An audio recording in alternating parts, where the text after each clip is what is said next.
In 2011, I did a series of investigative reports on HIV, and I talked about it as a growing, concentrated epidemic in the Philippines.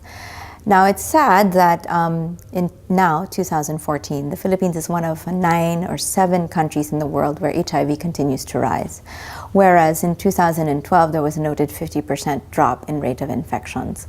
So this is really something that we need to engage the young people in and really need to create much more awareness about.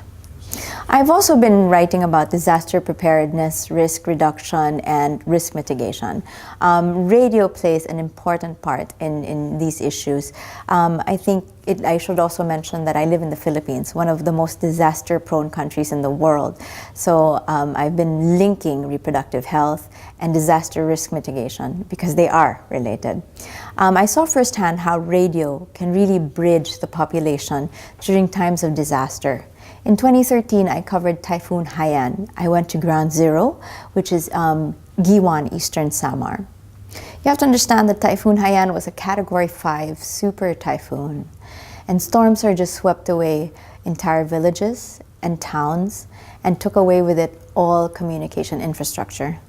There was silence that followed Haiyan. There was lack of infrastructure, information, and just people didn't know a lot of things. And I came across Radio Bakdal in Giwan. Radio Bakdal was set up by Internews under their SIDAC, or Communication with Disaster Affected Communities. They had a small little suitcase, they said had a transmitter, and all they had to do was look for a high point in the city to put up that transmitter, give out solar-powered radios to the population, and voila. They had a radio station. They had a way to communicate to people the basic information they needed at this most, this dire time.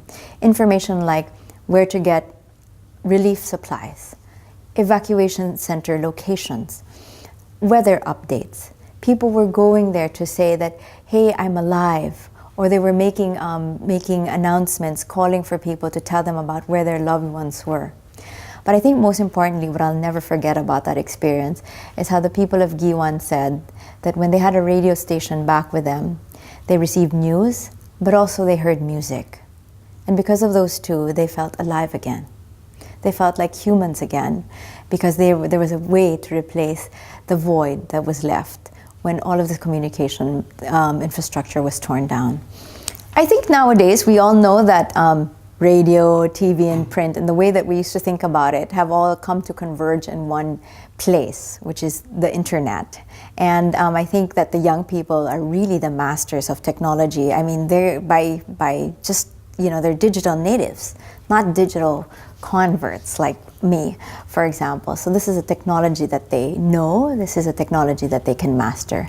And we will continue to look at them to lead the way for us in terms of finding solutions, in terms of leading innovations that will merge all media, radio, TV, print, and technology together to achieve the same objective of communicating with people and connecting people. Right.